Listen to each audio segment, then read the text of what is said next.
Happy Wednesday. I'm Beverly Hosford, and this is my friend Erin Nitschke. I am in Montana, and she is in Wyoming. And we're broadcasting for the NFPT, the National Federation of Professional Trainers, and they are located in Indiana, so that's pretty cool. We're all in different places, and we'd love to know where you are from, so please type that into the comments. So again, I'm in Montana, Erin's in Wyoming, and NFPT's in Indiana, and we're a personal training certification company, and we help personal trainers get certified and then continuing education. And we have this NFPT live show to help trainers with anything they need help with. And today we're going to talk about the 4 things that are making people fat. So that's a pretty big topic. Before we get started, let's just break some ice here. How are you doing today, Erin? What's going on? I'm doing pretty well. I'm right in the middle of midterms for my other 5 classes, so a little crazy. It's a bit of a circus. Students are starting to panic. But other than that, doing pretty well. How about you? I'm pretty good. I'm just enjoying the weird heat wave that we're getting in Montana. It's like 70 degrees today. So. It's very warm here too. Really kind of unseasonable. It makes you wonder, how do I dress for this? It's not really short, but it's not really sweats. I don't know. Yeah, it's really great because we had some snow, so now it's warm again, except it kind of throws everyone's immune system for a loop, I noticed. Like, it kind of brings out the worst of your immune system because I feel like the body is preparing for cold weather and shorter days, and then all of a sudden it's like summer. Yeah, wait a minute. What month are we? Yeah, I don't know what the mechanism is, but I always noticed it when I had clients in San Diego and like a Santa Ana would come through. Oh, yeah. Get really hot all of a sudden, everyone would get sick, and then it would get cold the next day. So it must be something there with the immune system. We'll have to dig into that sometime. Yeah, that can be a future topic. Totally. So if you're with us today, we were just chatting about where we are. I'm in Montana, Erin's in Wyoming, and NFPT is located in Indiana, and I see Billy is here with us at headquarters. Pretty cool. HQ. There we go. So tell us where you are. And today we're talking about the 4 things that are making people fat. And so we would love to know what you are thinking about that. What do you think, Billy? What do you think makes people fat? Because that's what we're going to talk about today. We're going to go over 4 points. And some of them may be things that you know about, but the goal today is to kind of dive into them a little bit more than usual and really bring them to surface. So, well, Erin, you want to start us off? What do you think? Sure. I think we should start with maybe the first obvious 2.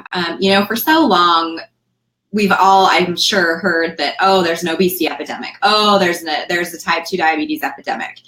All of that kind of surrounding that topic of why people are overweight. Well, it's this epidemic. But I guess my professional philosophy differs a little bit more. I tend to think that that's the result of the other epidemic that's going on. And I feel like the true epidemic is a lack of physical activity and poor nutritional choices. Mm-hmm. And that then is leading to obesity, type 2 diabetes, and all the other comorbidities that we see with clients or that we learn about, we study about, we teach about. I feel like that's the real epidemic there is the poor nutrition, making poor nutritional choices, or maybe not even sometimes coming down to that choice, but what about the availability? I mean, there are people, like, I think about the rural area that I'm in, and we have really tiny surrounding towns that might have one grocery store, and fresh produce might not be something that is readily available. So sometimes it's not always the choices that you make. It's like, what choice can you make from what's actually available? Right. So I feel like those are the top 2 obvious things, is that it's just a lack of physical activity. We look at, I think I've said this before in other shows, the technology dominated world.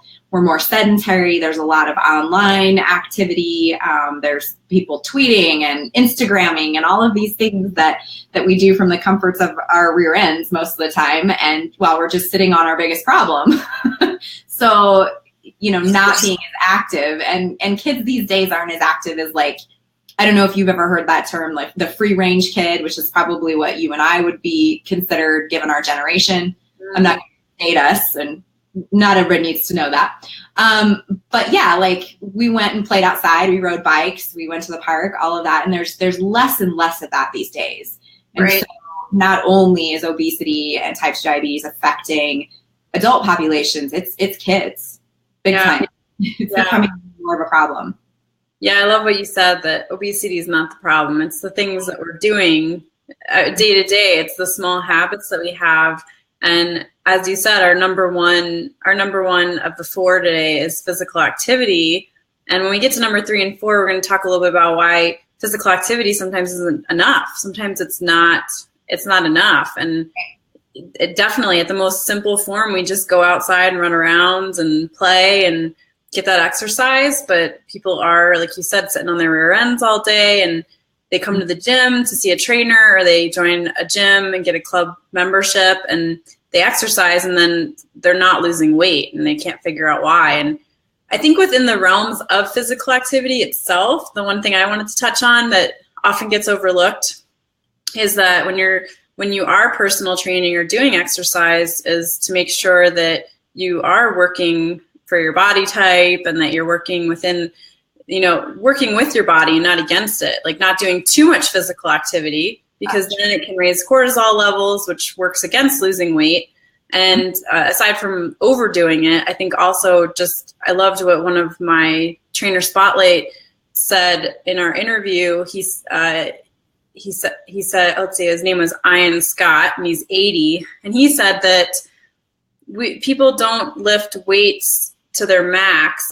So people are busy lifting weights, but they're doing too many reps, and they're not doing the amount of weight that they should be doing because they're so focused on the reps instead of finding that sweet spot. He was a professional bodybuilder his whole life, and he said it's all about finding that right amount of weight that you can lift with proper form to build the muscle. And then when you build the muscle, your metabolism increases and it helps you. So just doing physical activity sometimes isn't enough. We have to have the science behind it and the body awareness to make sure we're doing it properly. And for some people, it's just that simple. But the people that are having trouble losing weight and they are doing physical activity, I think we got to dig a little deeper into our methods, into our methodology, which is why it's great to understand the science behind the body, the physiology. Right. And I love what you said and what Ian said about weight training. I think sometimes there's just too much of a focus on cardio. Yes, you do need cardio, keeps the heart healthy. It does help with weight loss because there's a great caloric expenditure that can come from just a session of cardio. But it's not necessarily the end all be all of physical activity. And so we don't put enough focus on lifting that weight, even if it's body weight training or HIIT training or something like that.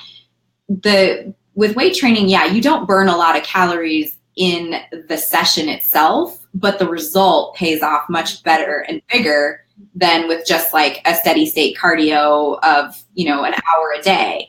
So It's not just about the number of calories you burn, it's how you can elevate your metabolism at rest. And that includes adding lean tissue because it's going to burn a whole lot more calories at rest than the non-lean tissue. So we need to put a focus on pushing weight training. Certainly don't give up the cardio, but I don't think you need to do 65 minutes a day and only do 15 minutes of weights. I think we need to switch that mentality. And I think the more science that's come out, the more research, the greater results. We've kind of shifted from, back in the day it was step aerobics and, that type of thing, which is still beneficial. By all means, it's beneficial for health because it's still activity and it's still burning calories. But if you really want to favorably impact your body composition, we've got to focus on weight training. Yeah, I just love you. You always listen to what I say, and you remembered that you have such a good memory. I just have to say that. But anyway, you remembered what we talked about with Ian in the other episode about the cardio and the fact that he was saying he doesn't have his clients do a ton of cardio. He has them lift weights properly for their body, and they burn the calories that they need to burn, and their muscle fuels their metabolism. And so, yeah, we've got to make sure we have our methods straight. And yeah, there's a lot of people that could do the step aerobics back in the day and lose weight or stay in shape. But if it's not working, if doing all that cardio is not working, then here we are to release you from that and maybe suggest you try a different route and try to, instead of circuit training and not paying attention to what you're doing. Really just figure out how to do the exercises that are going to build the muscle for you, because muscle is awesome. Totally agree. And, I think one other point you made was that Ian also reinforced was having proper form. I would much rather have a client do 6 repetitions with proper form than 12 with slightly questionable form. Yeah. Much greater benefit if you lift that weight and you do it with proper form. Never, ever sacrifice form for more repetitions, because you're not really doing any work. Not the work you need to do, I should say. Yeah. You're still doing work, but you're placing strain on your joints in ways that they're not meant to be forced, shear force, and all of those, biomechanical things that we could have a completely different episode on. Yeah. But yeah, I'd rather see somebody, if their form starts to deteriorate, I want them to stop. And if you have to take a break and then get back into it. But don't just keep going for those reps because you've got this like rep goal in mind. Your goal should always be proper form. Yeah, totally. That's great. Yeah, and so I see we've got a nice little audience going here. If you're just tuning in, tell us where you live. We were talking about where we live earlier. I'm in Montana. Erin's in Wyoming. Billy and April are in Indiana. And I want to pull up these comments about our first point was about physical activity, and not just doing physical activity, but doing it right. And so you guys are already on to us for our second point. And so I'm going to pull up these 2 comments. So if you liked our first point, put a number 1. Put a number 1 in the comments so that we know that you liked it and that you found it helpful. And then let me scroll through here. We got a bunch of comments. Yeah, I just saw Irene pop up and say she's in Washington, D.C. Yeah. Thanks for joining us. Yeah. So heat expands. So I'm not fat. I'm hot. Keeping it real. All right. So April's already on to our next point. I think portion size is huge. Literally, we simply eat way too much.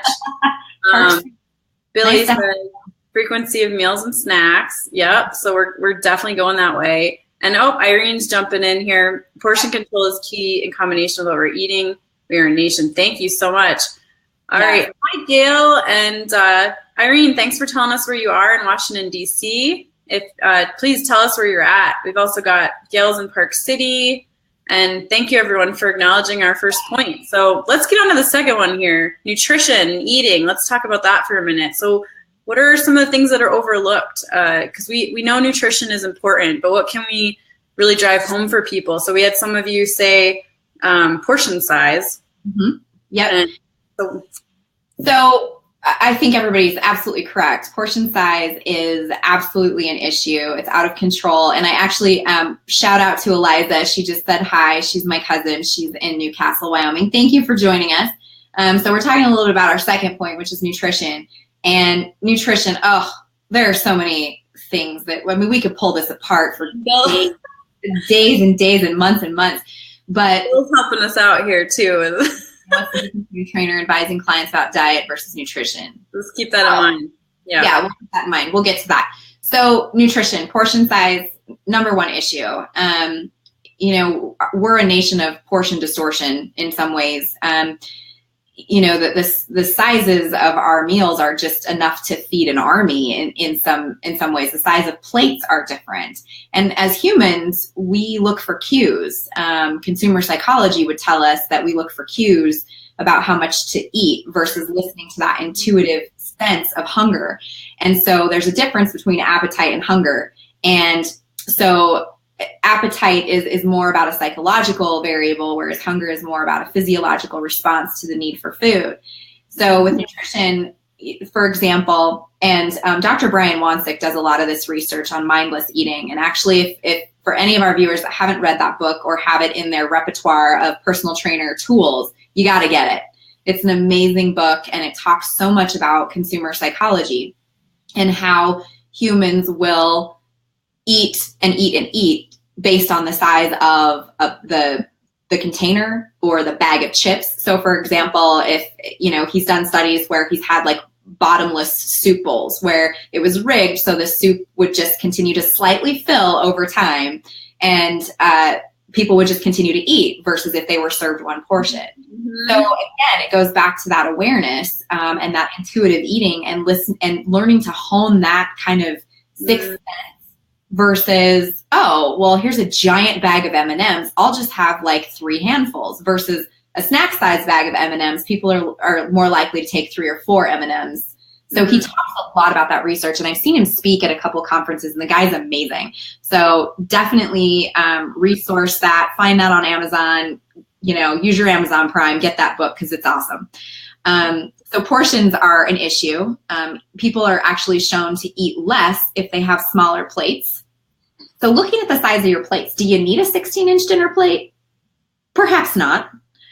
Maybe we need an 8-inch dinner plate. So I think for trainers, when you're working with these clients, it's important that you might have to do a kitchen inventory.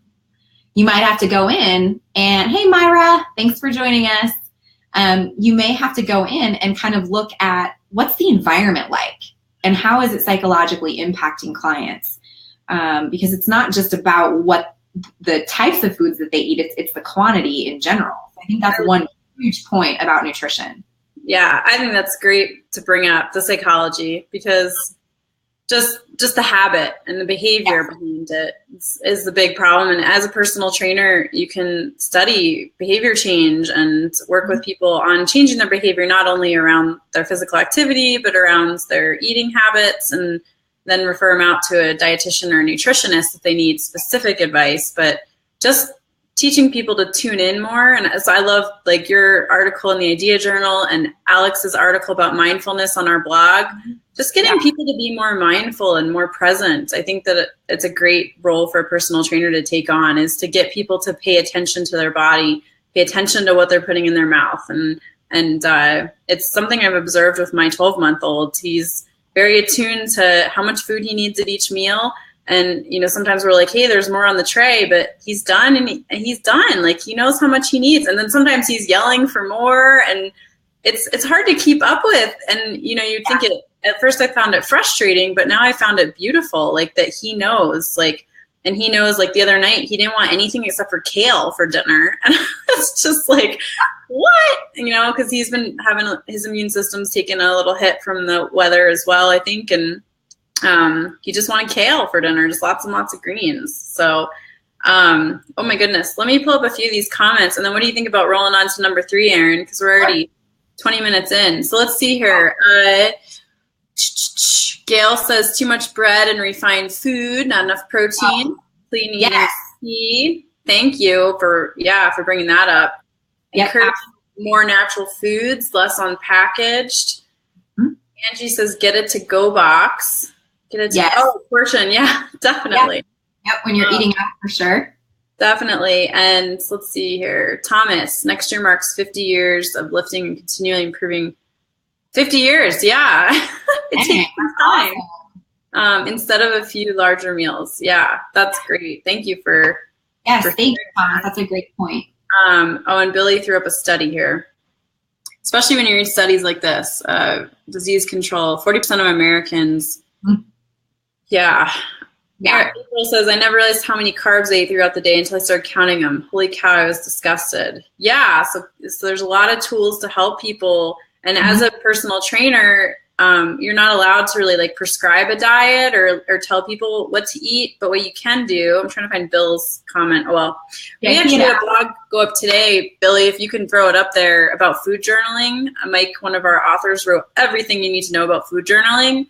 I feel like that's the best place to start as a trainer with nutrition, is just have people take a food journal, and you don't even really have to do much actually. When they bring in that food journal and you look at it with them and they see you looking at what they ate, that's all it honestly takes sometimes, because they see you as the trainer looking at their food and they're like, oh gosh, I shouldn't have eaten that. And oh, maybe and they point out what they need to change, and they point out what they're ready to change, more importantly. And so I think that's such a huge point. Yeah, today on that, because I feel like as trainers, we don't need to be nutrition experts. We don't need to know every last thing about food. And if we can just teach people to tune into their bodies more and pay attention to how much is going in their mouth, and how does it make you feel after you eat it? Like, did it make you feel good or not? So, yeah.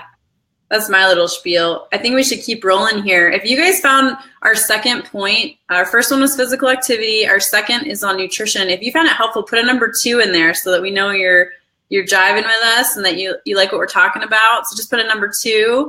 And then number 3, what's number 3, Erin? We've got 4 today that we're going to go over. So we're rolling to number 3. So number 3, I'm curious, what do people think the third one is? Throw that up in the comments. I'll give you just a couple seconds to do that because I just want to know from everyone what they think maybe the third one is impacting. Yeah, and Suntiara, I hope I said your name right, says fat is also hereditary. That is definitely yes. Important. There's a lot of factors that go in. Thanks for mentioning that. Myra just took a guess. Myra. All right, Myra, you win.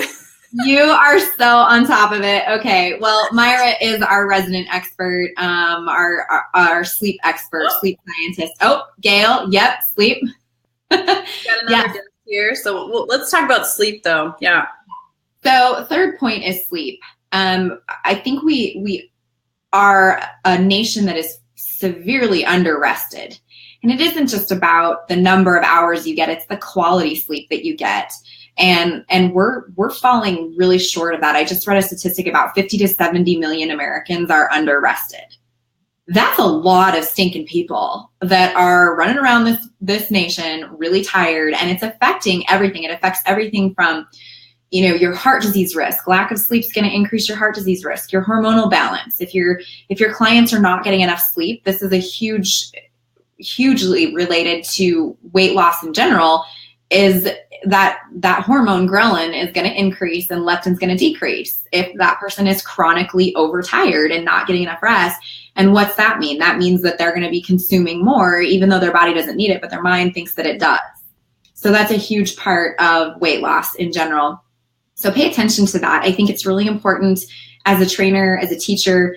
If you're going to have clients do a food log, I think you should have them do a sleep log too, especially if you have a client that seems to be chronically fatigued, or you notice in their comments, especially if you do anecdotal notes with clients, which is something I like to do, that casual conversation. How are you doing? What's going on in your life? And you have a client that consistently says, gosh, I'm just so fatigued. I'm so tired. And they describe it as like, I can't sleep. And they're also somebody that's having trouble losing weight. Lack of sleep might be the answer. And then in turn, like their hormonal balance is off and their cognitive function is off. Their performance in sessions with you is going to decline as well.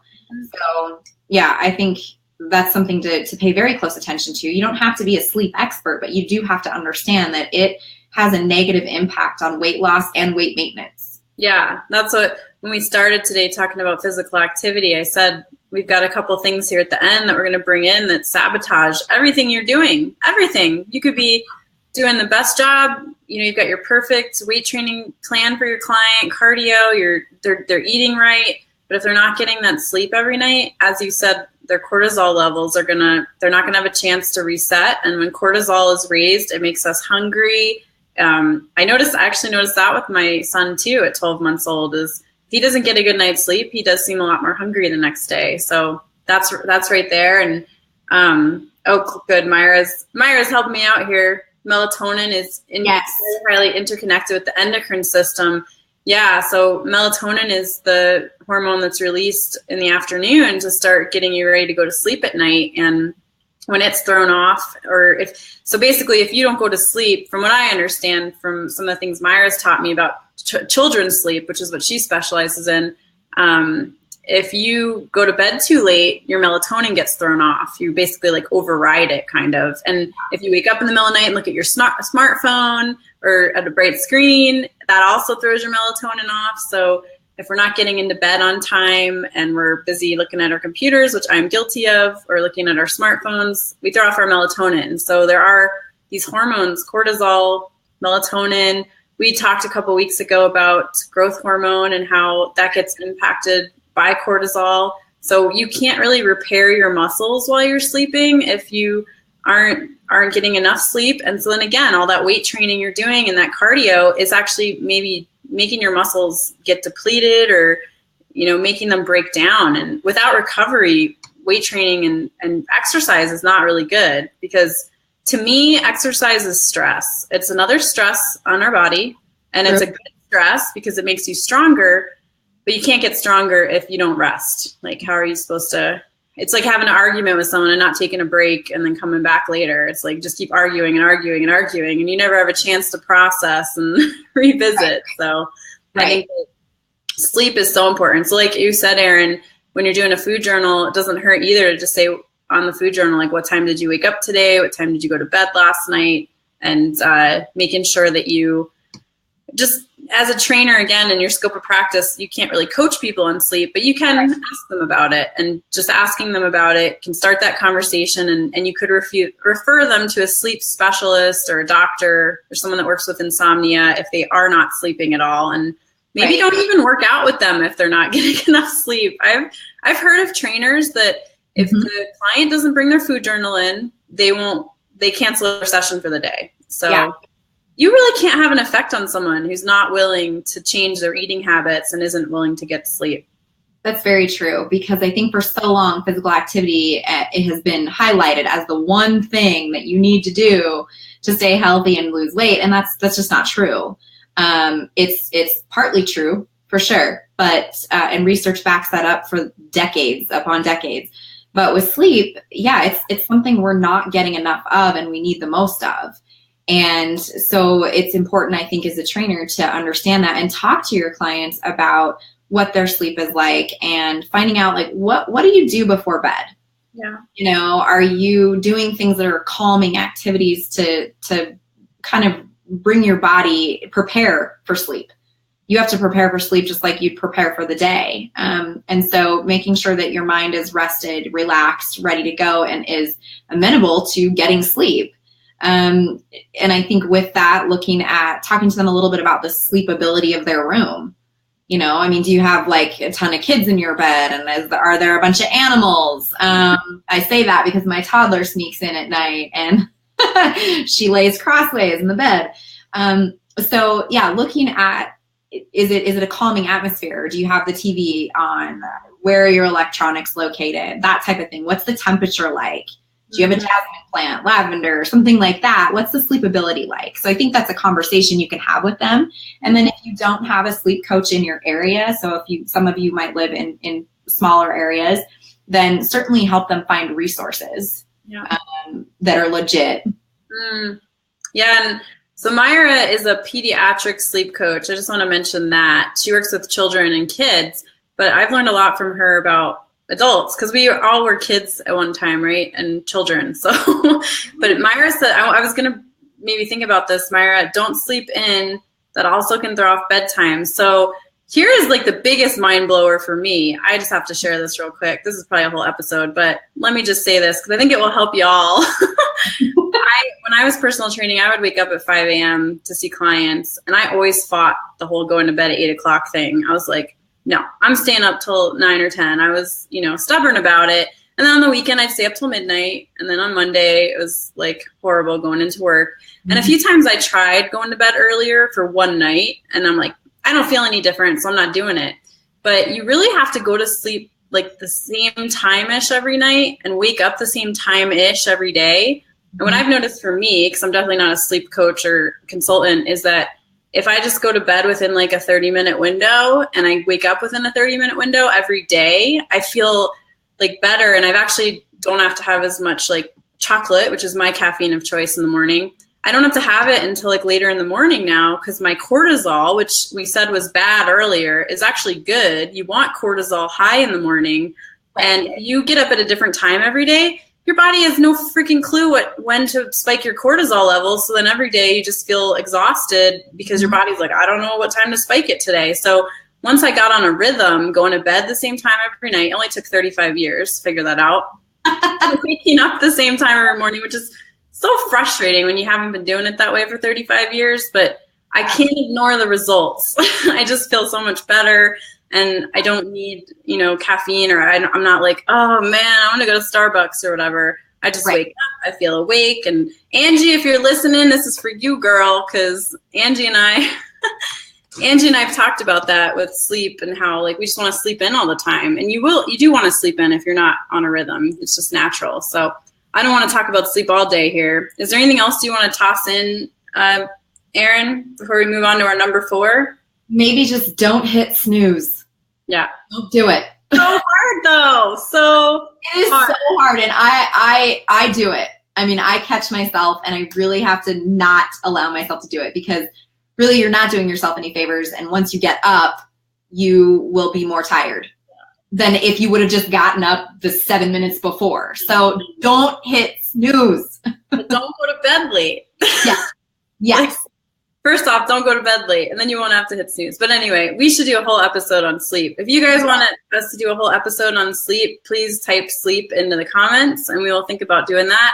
If you liked our 3rd point, type a number 3 in so we know that you liked it. Number 1 was physical activity. Number 2 was nutrition. We talked about awareness with nutrition. So if you missed that, rewind and watch it. And number 3 was sleep. We talked all about some hormones, cortisol, melatonin, and our number 4 point is kind of tied right in. What do you guys think it is? What do you think number 4 is? Anybody want to take a quick guess? Let me find the person who already guessed it, and I'll pull that up here if I can find it. April guessed it. Yeah, and I want to say somebody else had said lack of sleep is also a stress, so the two were related to each other. Yeah. Yeah, go. You roll, girl. I'm gonna look for it and give them some credit. So stress, yeah, and I think stress is the most pervasive thing. I think, yes, Gail, thank you for making that point. It's so very true. So stress is the most pervasive, which is the one reason we wanted to leave it as number 4. Stress is something that affects us all. It's kind of that intangible force that's pushing on us all day. There's good stress, there's bad stress. But it's the chronic exposure to stress that becomes the biggest problem for us. And then in turn, not knowing how to manage stress. There's no way we're going to eradicate stress.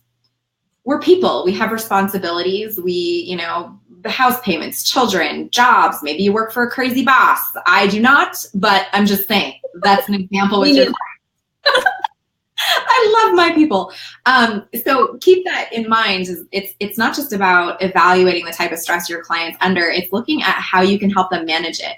And I think it's really comes down to, if you're going to take a holistic approach with your clients, which I think is really important and valuable, look at lifestyle management in general. Because stress we can define in a very narrow window, or we can define it as pretty much all those little things that happen every day that kind of become the pile-on principle. It's like this little tiny thing here was annoying, and this was here, and maybe you relate to this or whatever, and then eventually you just explode and lose it at the end of the day. Guilty, been there. So looking at how you manage that and helping your clients develop those tools that are really necessary to help them overcome those negative effects of stress. And chances are we're all going to have stress no matter what we do. But you can find ways to manage it. And if you're chronically under stress, your cortisol levels are really high, chances are your sleep is off. And then it becomes this awful, this vicious cycle that you cannot get beyond, because it's literally this cascade of events that's like, this thing leads to this. Well, this thing also leads to the first thing. So then you're just jacked up, and you have a really hard time getting out from underneath of that. Yeah, I'm with you. I loved everything you said about stress and managing it. And the favorite tip I read about stress this year was, you can't stop it, like you said, but it's like interval. Like when you get stressed, you go up, bring it back down.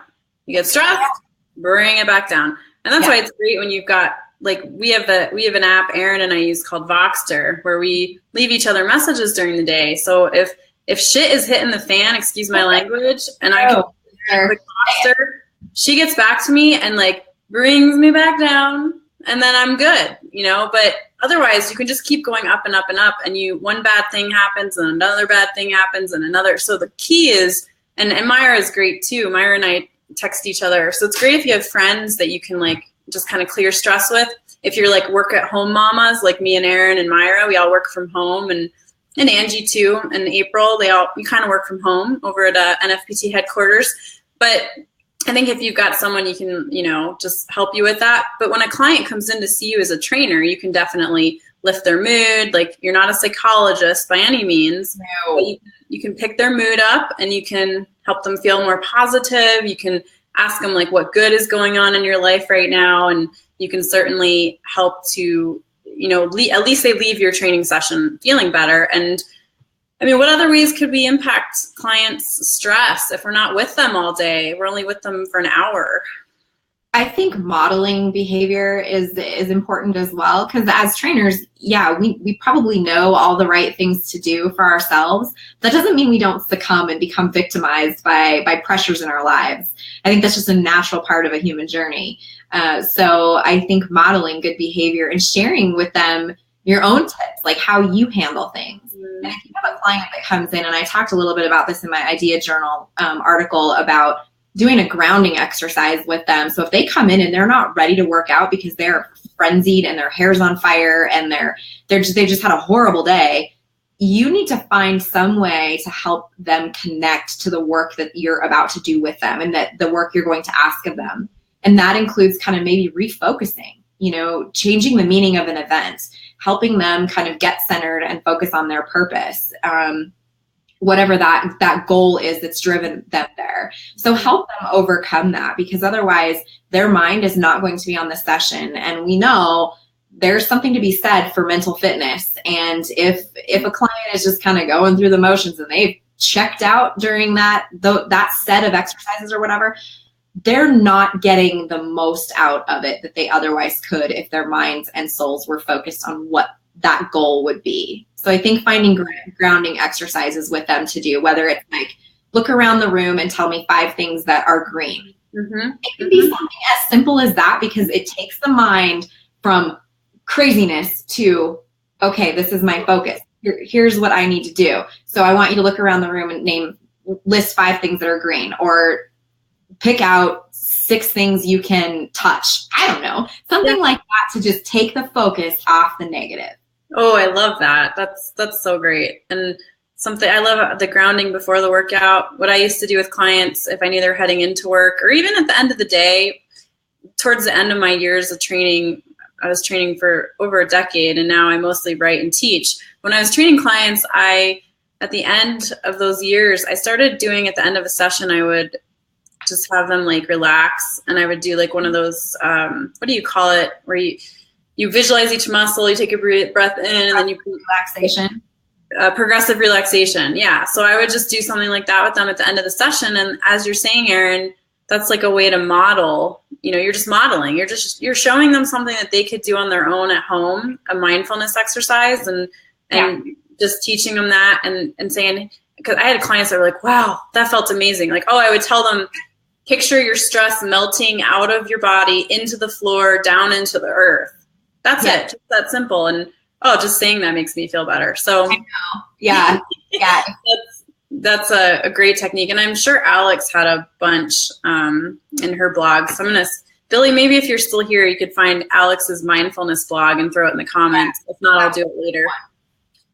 Should we look through some of these comments, Erin? Is there something else that was hanging on the tip of your tongue? I love this one. You have $86,000 in your account and someone stole 10. Would you be upset and throw the rest or move on? That's a good one. See, we have small stuff. Life is 400 seconds a day. Oh, that's great. Yeah, you could write a tip down like this and hand it to people. Mm-hmm. Myra says, stress and anything that triggers in the brain and expenditure of energy to maintain homeostasis balance is key. Are you? Yes. Word. Yeah. Word. For sure. So this one has to do with sleep. I used to be able to exercise.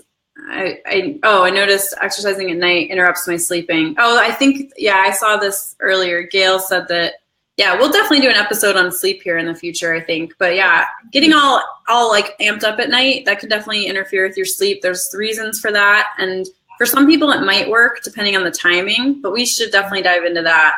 Yeah, let's add that to our list. Major on the majors. Major on the majors. Yep. Keep the main thing the main thing. And you want the coffee episode. A coffee episode. sleep episode, coffee episode. I love that April said, yay me. That is a stress reducing technique right there. Just giving yourself a little pat on the back. You did a good job. Yeah. And I think stopping and not putting so much pressure on yourself. Like one thing I always tell Bev is, let whatever you do today be enough. And don't punish yourself because tomorrow's going to come, and it's a chance to do something better or different or change your approach. So I think helping your clients understand that this is a fleeting moment in the grand scheme of things, and it will, not to be cliche about it, but I'm going to, this too shall pass. And it's true. So if you can change the meaning of that event and help them focus on the greater good, then you're a long way ahead of everybody else. Yeah, totally. That's awesome. I think we got to close it out on that. If you guys liked our 4th tip about stress, type in a number 4. And gosh, we have some good ideas for next week. Awesome comments, everyone. Thank you.